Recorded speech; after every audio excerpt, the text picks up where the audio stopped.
aggressive type junglers. We have not seen him play that for quite a while, if almost ever in the competitive scene. Whenever there was a Lee Sin on the Evil Geniuses side, it was Froggen who wanted to play it in the mid lane. Not Snoopy got it in the jungle. XDG feels pretty confident. They have something in their mind and to prioritize as they make their way into this match. As they move into the jungle, it's just going to be a red buff hold here. And it doesn't look like EG really wants too much about this. They're going to make sure their jungle's safe, but as long as they don't lose anything, they'll be fine with it. No, and as long as they don't get spotted too much by wards coming through, this is going to be a safe back for them with no real danger happening. The only problem that might happen with XDG here is if they don't ward, or since they didn't ward their own jungle on the way through, that someone from EG could have gotten position for them. But that's actually, something that hasn't happened with the new trinket system is since, you see how they're all still recharging because they can't use them until later in the game. I think it leaves so much potential for early game invades and people actually getting in position to make plays. And no one in the competitive scene yet has really taken advantage of that. XDG almost did it a little bit there. They were looking for a one and done. They didn't really leave any wards to be placed, as you said, because the trinkets were going out and they hadn't put any extra money into it. But for now, they were looking to get the advantage we were just talking about. Something that'll give them a lead as they get to 20 minutes. They're in a safe zone, nowhere near no man's land, and they have the game in their hands. CEG staying safe for the beginning. However, it is going to be pretty much even matchups. Yeah, we're going to see that Zuna, or not Zuna, Smithy rather now. It's going to take a bit. We're so used making to his way down to the bottom lane with Bloodwater. Obviously, we got to check to see if Snoopy has many counter jungling options as well. Yeah. Zuna burned through almost all his mana. Luckily, he's got that blue buff to pick it back up. And the mid lane, obviously, I think is going to be a big focus of this game. Whether or not ManCloud can shut down Pobelter's Cassidy. That's just huge because there's this perception that as soon as a team locks in Cassidy, it's just GG, the game is over. It's not the case, and ManCloud is ready for it. Kayle has been destroying people. Yeah, it gets scary, especially as you get to the late game because he kind of just sinks in even more that she's going to two-shot your team. And even if your mid lane says, I can pick a Riven and kill him, don't believe him. Yeah, don't believe that they're going to pick Riven. That ended up happening, unfortunately, for NIP against Rockhat. They thought they could beat Kayle with Riven, and they were sorely mistaken, especially if we get to late game here. Just the Lichbane Kayles that have 600 or 700 AP are just two-shot machines as far as squishies are concerned. Well, that's the kind of stuff that ManCloud focuses. You look at his champion pool, and they banned out Kha'Zix on him first. Kha'Zix can two-shot people. He likes to have that ability to change a fight completely within a few abilities. And really, it's almost hard to play those champions because there is a little bit of a trade-off in high risk, high reward if you're not in the right spot. Kayle could also be theoretically good against Yasuo if Yasuo goes and tries to lock down an extra person with his ultimate. They know exactly where that damage is going, and he should be able to ult it as long as it's not happening on him. Bloodwater staying pretty aggressive onto Krepo. Krepo is actually loves to, or he is a proponent of knowing aggression within the lane when it's coming. Oh, Snoopy coming into the mid lane, but this is totally red, but they're able to get a kill onto ManCloud first. Snoopy with the shield on. The undertow connects for Zuna. They go back and forth there, so no double buffs are going to be traded off. No, and even though there's a first blood bonus, that's in favor of XDG. Yep. Because Zuna gets the double buff still, plus all this extra experience in the lane. I think it's going to hurt ManCloud a little bit, but if Zuna wants to prove his chops in the jungle here, now's the time. This is the best start any jungler could hope for. Coming in very strong, like you said. Able to soak up this, and it'll make him a little bit 7 CS ahead in lane, but that means they're going to have to see Snoopy trying to make some action in the form that we say he's a utility jungler. He now has to be forced into doing something. And Zuna... Is he going to try and wait for Snoopy on the way through? Oh, he's going to get the brush first. Snoopy, and that brush puts down the reckless swing. He's going to get a good amount of damage on him. Not having his buffs just means this is going to hurt even more. And it's going to make it harder in the jungle. The top lane, Enox taking some damage. The Ignite was down, but he's all right. And another hook in the bottom. Bloodwater is in the wrong spot right now, and he needs to make his way out. It's only going to be a bit of damage trade, and even Bloodwater thinks they can turn around to reaggress. So a lot of action happening in and around the map right here. It does seem like the bottom lane is fairly even at this point, and that would favor Jinx as long as they can keep it even, because Jinx does scale better into the late game. As far as the top lane goes, it's definitely Benny doing well with Renekton. He got to pick that thing last. at this point. So he's got a 13 farm advantage onto Inox's Yasuo, and a lot of teams like to lane swap to get their Yasuo a little bit more time. And what do you lane swap against in this team? Because he doesn't work against Kayle and he doesn't work against Renekton. So a very dangerous Yasuo pick this time for B1D1. We'll see what he can do. He was already pushed out of lane once, and that was just strength coming out from the Doran's shield buy, which is now a Doran's blade on Inox. And Benny was right for that Giant's belt, so he's going to be able to really go toe-to-toe in that lane. And Inox won't be able to trade, so something to watch on. Absolutely. Looks like he wants to push the lane. He doesn't really want to have to face Benny at all during this one. Yeah, Yasuo was able to push it pretty well. Oh, I guess he can. Yeah, it's very nice. It's quite scary because Olaf is so strong. But he's actually just betting that Olaf is much more concerned at shutting down Kassadin. Playing it very smart, and there it is. They are going to try to shut down Kassadin. It's just before level 5. Dead. Pobelter started to feel safe in lane, and XDG takes advantage. Especially since he went back to base and bought a Tear of the Goddess. No defensive itemization whatsoever. Still low on health. Came back to lane without having his flash off a cooldown. It's going to happen. Sure, Inox was able to push up because he realized Pobelter was being a fool. See them trying to press down this mid turret quite hard. Snoopy's going to do what he can, but it is going to be a scramble now for them. With that in the mid lane, Snoopy's going to have to focus that, and he already has a lot on his plate. Now in the bottom lane, Yellow Pete showing a little bit of non-aggression, getting taken out. Smithy a few more shots, and that would have been it. Krepo, they have great focus. Krepo was in the front, and they weren't even worried about him. They were just firing on Smithy. It was Yellow Pete, rather. It was a really critical polymorph there by Krepo to try and keep Yellow Pete alive, but eating more hooks like that is going to be giving Xmithy and Bloodwater some edges in that lane. So far, so good for them. Whoa, throwing down Dominus. Looks like Benny is just going to waltz this one out. Inox doing a very nice job of avoiding the AoE damage that's coming off there. And it looks like he's going to be able to continue doing this. I don't think Inox has too much after he's used it all, though. You can see him trying to hightail it out of here. Benny has what he needs, trying to get that rage up to another 50 to get the stun on the slice and dice. He's going to put it there, and he gets the stun down. 200 HP for Inox now. He has enough to jump to those last two minions, completely saving his life. Barely escaping that one with no flash up to escape. It was dangerous. Benny could always continue to chase with a flash of his own.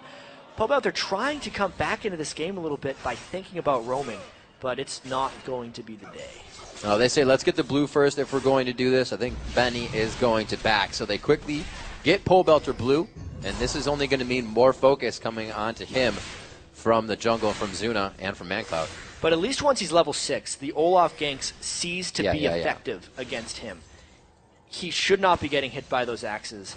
It's not necessarily going to help him farm against Kayle, though, because ManCloud has done a pretty good job putting his stamp on that lane.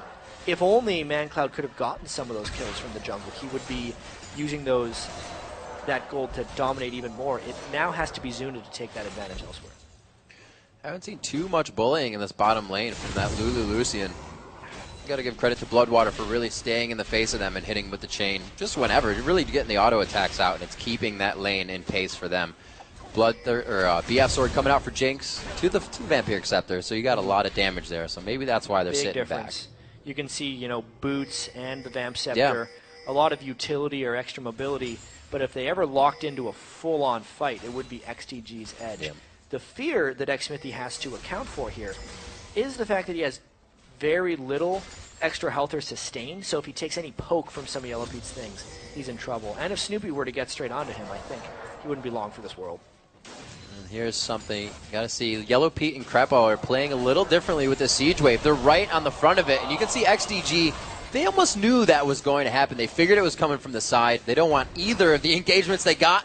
Zuna now to the top lane. Like you said, mid lane won't be a focus too much with Kassadin having that Rift Walk now, so they go all in and take down Inox in the top lane.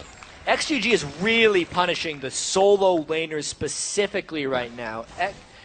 Zuna is just a monster so far on Olaf. He's not even finished his first major jungle item, but he has definitely made a big impact here. See what they can do. Zuna 2-0-1. Looks like he will stay in the top lane. And they get damage on the turret every time they get a kill. They took out Pobelter. They tried to get a bit of damage on that mid turret. A great hook in. The zap threads through that last minion that was there. And you can see everything thwarted that EG is trying to put in the table right now. Snoopy just wanted to say hi. Their mid turret is almost down. And this is going to affect Pobelter's roam as well. So this pick ban phase with EG going with a lot of mobile assassin champions with some weak laning phases, is getting punished very heavily by XDG's superior lanes. What's the answer? Where do they focus next? What do you do instantly when you fall behind with this comp? Yeah, at this point, Evil Geniuses is already 3,000 gold back and counting. Uh-oh, this axe is going to land. There's a rift going out. The flash comes next. We're going to see that back up around 15.5 minutes for Pole Belter, and that is definitely in the minds of XDG because that means an easier to kill Kassadin, as hard as it is. Yeah. To get back to what Evil Geniuses wants to do to come back in this one, they just have to survive the laning phase without taking any more casualties. It's just so difficult when they've already lost 2 turrets. They need Pobelter to probably find a time to sneak down bottom lane and make some kills, and they have to start rotating and taking advantage of their mobility. But as long as they're missing their skill shots on Lee Sin, losing their towers and lanes in the solos, that's just not going to happen. And a lot of what Snoopy's put into helping right now is just that, his mobility boots. He's trying to get from lane to lane, and his presence isn't being felt too much right now, but Zuna's presence is being felt right now, omnipresent, and he's not even in his own jungle. Oh, the Mega Inferno from downtown. A very nice shot from McSmithy. Great combo by the duo swap. Oh, yeah, they are in perfect synergy. Jungler knows what the jungler wants, AD carry knows what the jungler wants, and they get themselves a kill. 4-1 here at 11.5 minutes in. XDG taking quite a definitive lead, but we're not in the laning phase just yet, so these fights may be organized well as they come in from EG. We still got to see objectives, but right now, a beautiful play to start off that kill, and shutting down Snoopy over and over again is not helping EG at all, especially on this Lee Sin pick. Yeah, absolutely. I mean, we were wondering why Snoopy would play Lee Sin because it's not one of his normal things that he would want to be doing. I think he would have loved to have Vi, but obviously that was banned away. And they haven't had any synergies thus far with Inox's Yasuo. They put him so far away from the knock-up combos. I mean, that's why when I watched Yasuo play yesterday and there was a Trundle top lane, they could just walk top lane, Trundle could put a pillar down, and Yasuo would immediately appear on the target, and they were generating tons of kills that way. But EG can't necessarily do that. The only way he could even combo with a knock-up is if Snoopy's Lee Sin comes in, lands his Qs, gets in melee range, kicks him up in the air, and then finishes, and that is just too much work. He's getting bullied by Renekton and can't be helped. And you see in the bottom lane there, Smithy and Bloodwater completely freezing the lane, getting a lot of zone out of this as well. Already backing, cannot do much. Yellow Pete and Crepo are just not having anything in that lane. So when they come back, it's still going to be a stronger Smithy. He has that BF sword, and he's just purchased on the side of Yellow Pete. I think the Nashor's Tooth coming together, too, for ManCloud's kill in the mid lane. He's really just trying to dominate. Now it's Benny who's able to roam. This is what I was talking about with Renekton in the last game. How Renekton wants to try and make map moves pre-20 minutes, pre-25 minutes, because he wins the lane so hard. So now Benny's going to be counter-jungling the blue buff, messing with Snoopy's stuff, taking the wolves after that, and really making a general impact on the game. But he's kind of drawn a line across where he is right now, just horizontally across the map. The lane was pushed, and now he's going to go back, and he won't let it get any farther than that. But he can also go to mid on that line as well. So nobody's even there to stop him. The split push is working. They're not even capitalizing on mistakes. They're just a few steps ahead right now. They don't need to capitalize on mistakes because their lanes are stronger. They've built an advantage, and now they're just working with it. XDG, like I said, was the best early game team of the summer split in Season 3. They're going to try and continue this one. EG wants to take the Dragon because they've roamed down and they have 5 people, and XDG may or may not want to give it to them. Let's see what they do. They have the positioning. They put themselves inside. Oh, he flashes. It's a wild growth rift out. I like it a lot. They keep going for the fight. Ragnarok is there so he can turn tail and run out of the fight, but they are not done. Zuna's there watching the health of the Dragon. It's going to be a chance for the steal. Snoopy going very low, and they're going to lose the smite on this one. It is down. Dragon is up and angry, and it looks like the fight will continue outside the pit. A beautiful undertow at max range to take down Yasuo. Inox falls, and Zuna heads right back for the objective. XDG did lose 2, but they got 4, and now they have power at this Dragon. It was a slow roam down from Benny, but it was a good one. So they did get a Yasuo combo off, but it was on to Bloodwater, and he still got his box up and trapped both of EG's solo laners inside of it temporarily. Then they decided to stay on the Dragon, even though Benny was on his way down. Mega Death Rocket took Snoopy out of the equation, and when Renekton at this stage of the game enters a team fight, it just wins the team fight most of the time. Zuna used his axes, and XGG crushed that one because they found a 5v5.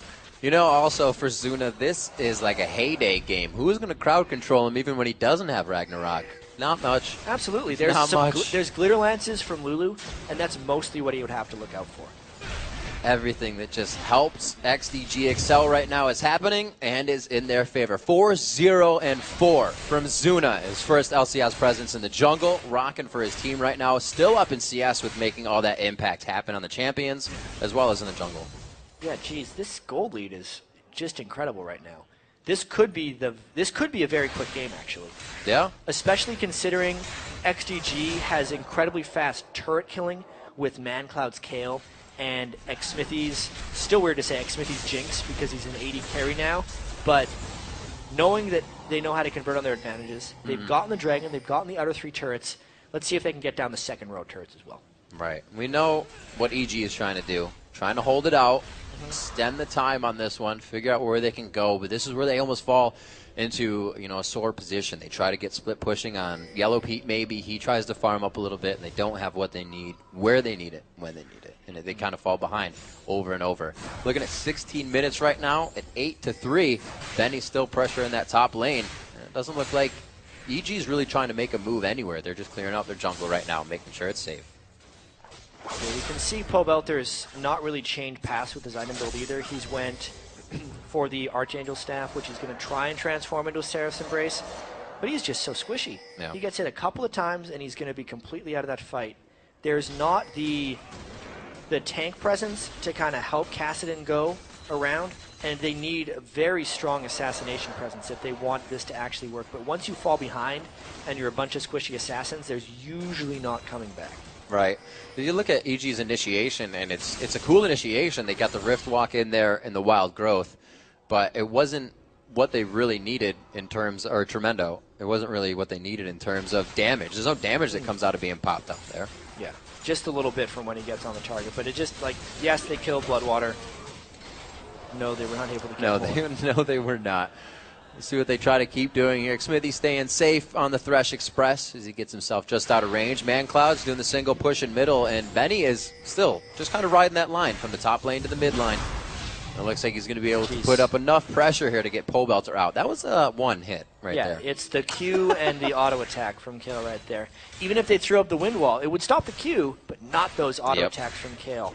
Like the one ranged attacker in the game that can hit through the wind wall because there's no projectile. As they say over in EU, that Lee syndrome going in. Snoopy tries to get deep. They were getting Pobelter the time to come in here, but the wind wall put vertically next to the fight. It looked good. It looked really pretty, but it was an ill-advised fight as XDG can just steamroll through. Xsmithy's in a bad spot, though. Yeah. Whoa! Max range lantern, how about that? We got a monthly pass on that one. There's the Inferno Rocket. They have so much poke without really having a ton of poke. It's just one after the other of tiny things, and they're amounting to a lot. And EG can't punish for positional mistakes. You could say, oh, it's fine because he had the Thresh Express to get back to the team. But that was a dangerous move for Xsmithy. Yeah, it's the first. Just wasn't punishable. Pobelter is far behind, generally harassed down as well. Snoopy had that unfortunate need to go in on his landed resonating strike.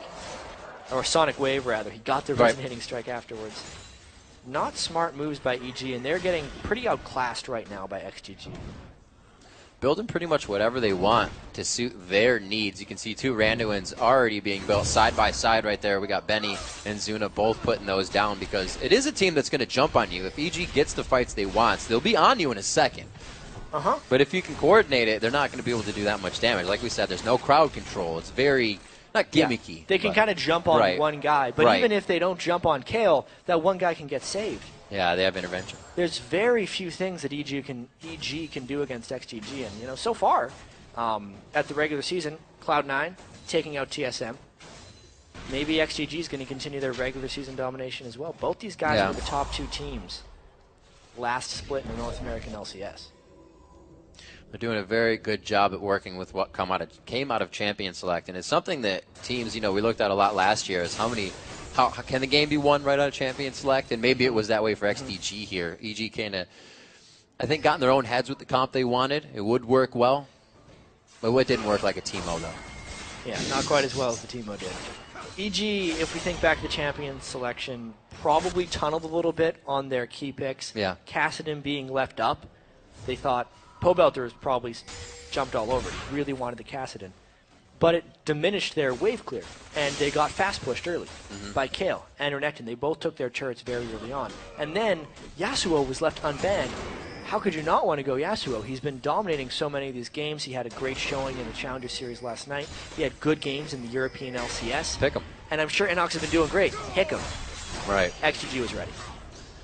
See if the tunnel vision gets under their skin enough. Right now it's 9-3. It is looking quite grim. Only 20 minutes into the game, and they've yet to drop a turret. EG definitely trying to get their minds wrapped around what they've been doing wrong in this game. So far, they've only had the chance to stave off this split push. XDG is doing a perfect job at keeping very, very multitasked for EG. There's a little bit of aggression. They don't want it. They also don't have vision of that area, really, so they don't know what they're getting into. Yeah, that was just harass so they could secure a safe dragon for themselves right there. And Inox is in a lot of trouble here. Wow, Benny getting some good attacks on. Oh, he puts himself in the front. Oh, the Ignite just stops ticking. Very nice. Inox keeps himself alive, but back good and choice. Forth and back again, and Inox is able to get out of that one alive. Sneaky moves, but he's supposed to be able to fight him. Yeah. And he can't at this point. There's tons of stacked armor for Benny.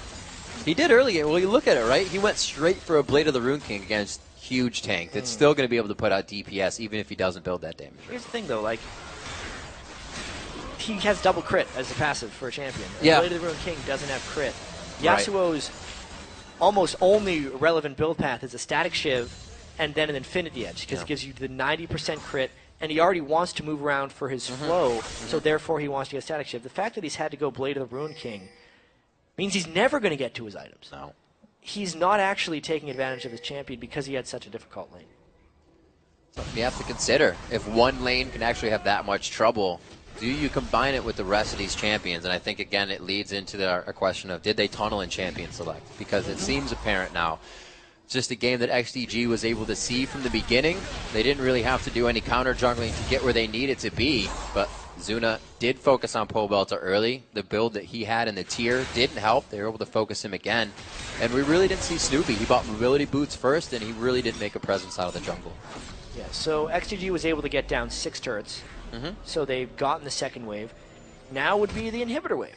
That's the time. And it yet to be retaliated by a single turret. This would have to be a monstrous comeback for Evil Geniuses, because it's not one of those games where you have a close goal lead and you get a few turrets and then you're back in the game. Even if Evil Geniuses got these turrets down, they would still be in a large deficit. And this is actually a little bit of a different game for XDG, if you will. Usually you see Zuna ManCloud with all these kills, but he's the one who's 1, 2, and 6, while the other one's 2, 0, and 1 for Xmithy, 4, 0, and 5, 2, 0, and 3. So they've almost changed up their style of play for this one, and they're letting ManCloud do what he needs to, while everybody else is carrying. Yeah. At this point, ManCloud was just getting the assist kills, but this could be the fight EG did not want. Oh, from the outside, Xmithy using the Fog of War to his advantage. He's going to come in. Could he get a double here? It's going to be Inox next. The kill does not go to him as they start to trade it around. Very nice job coming in from ManCloud and Zuna to pick up a few more. Zuna with another one now at 6, 0, and 7. Another double kill for him on the game, and the ace for XDG. Just an easy and clean fight for XDG here, but EG is running into XDG at a turret. Pobelter got his face knocked off at the start of that fight. The ultimate finished him, and then EG is in full run mode. They were definitely trying to force something because they knew they were incredibly far behind, but you could really see how far behind they are in this fight because XGG just rolled through them with high-level play. No crowd control. That's really a problem in these fights. You have Renekton and Olaf doing whatever they want. It can't be not said that the crowd control is a problem. Yeah, 607 on Olaf. He's pretty strong in the jungle. You can see why Benny is not allowed to play him in the top lane. Suna wants him for the jungle. And now they're actually baiting a Baron right here. They do not expect EG to have vision control. And that was very weird, but they got a kill on Mulu. I think we skipped ahead in time a little bit right there. Do the time warp again. Let's get into a fight. All the wards going down in the same spot. You can see a few holding hands there for XDG, or rather that would be for EG as they place him over the wall. XDG with 3 pings right now surrounding the Baron area. They have full control of this next fight. And it looks like they won't get Baron. EG does not bite. Now at this point, XDG is playing it safe. EG's done a Baron dance or 2 in their day. Yep. Used to be what every game ended up coming down to in Season 2 for a lot of these guys. This game's not going to come down to a Baron dance, though. I think at any point XDG wants to take Baron, they can. If they want to fight, they generally can as well. So Seraph's into Void Staff. It's actually a good build. Quicken. Yeah, and he needs the magic penetration right now. Because Olaf and Renekton both have the Negatron cloaks already. Even Jinx has been able to pick one up. Wow. He They actually needs just to be went able to get back, through that. almost made those double Spirit Visage. And like you said, Negatron Cloak being picked up on Jinx. Those AD carry items, just a tad discrepancy as well. We're looking at a Last Whisper and a Static Shiv coming in for Xmithy to a Bloodthirster.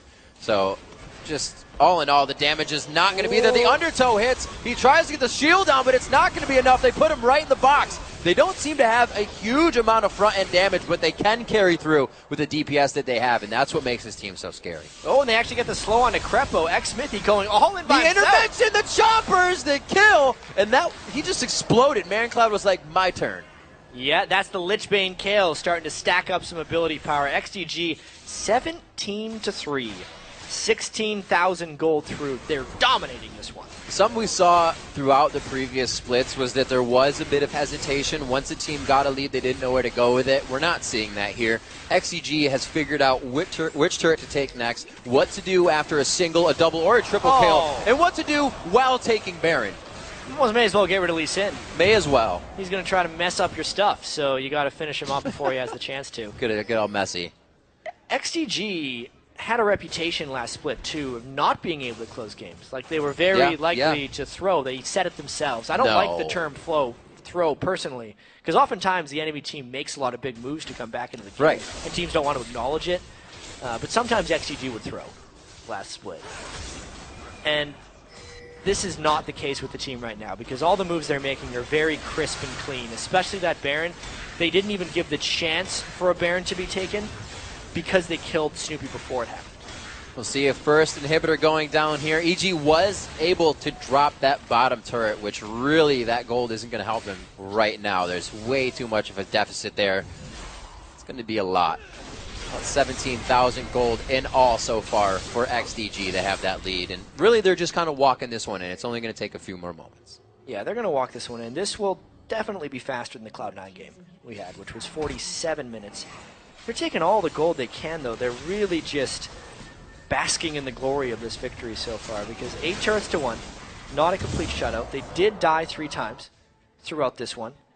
But man, Riv, they have definitely put their stamp on this one. They're saying right now that this role swap is a good idea, and at least early on, there's going to be a lot of questions after this game whether the EG team is just underperforming or whether this XDG role swap has really worked for them. Zuna looked very confident on Olaf, and Xmithy and Bloodwater didn't really make a mistake in that bottom lane.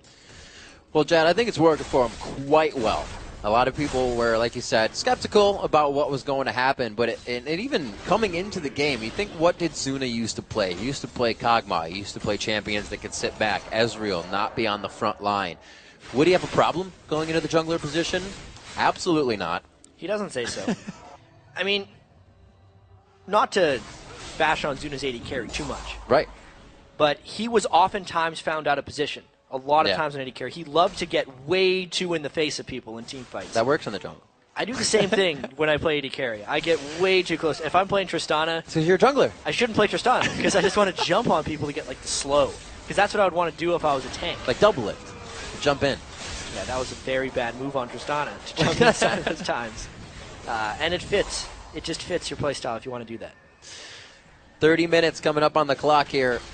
A lot longer for our last game. XDG trying to put a quick move onto this one. We can see they have switched to 3 sweepers and 2 trinkets, and that sweeping has cleared the map of EG's wards. They have nothing outside their base, nor should they, because they are trying to stay safe. Danger, danger. Going through with the Inferno Rocket. Looks like they are, or the Mega Death Rocket Ragger. Pole Belter needs Asania's, I believe. The shield wasn't enough on Seraph's Blaze. Goes down. Double kill coming. I believe it was just in 2 swings. A third swing coming out from Mancloud. And a third kill. Then the Nexus now to fall. The turrets go down, and they're going to be able to get the second win of the NALCS Spring Split here in 2014 at 30 minutes. And that fight was over before it started. You could not have a more convincing day one, game one victory than Vulcan just had against Evil Geniuses. Roll swap, so far, so good. Zuna yet to die. Yeah. 15 assists to go with his 6 kills. Zuna going all reckless in the jungle. You check the website, that'll be a 21 KDA after one game, which is pretty impressive with his first debut. Neither of the swappers actually died. X-Smithy, 6-0 as well. Wholly a game where champion select I don't think went right for EG. No. Or the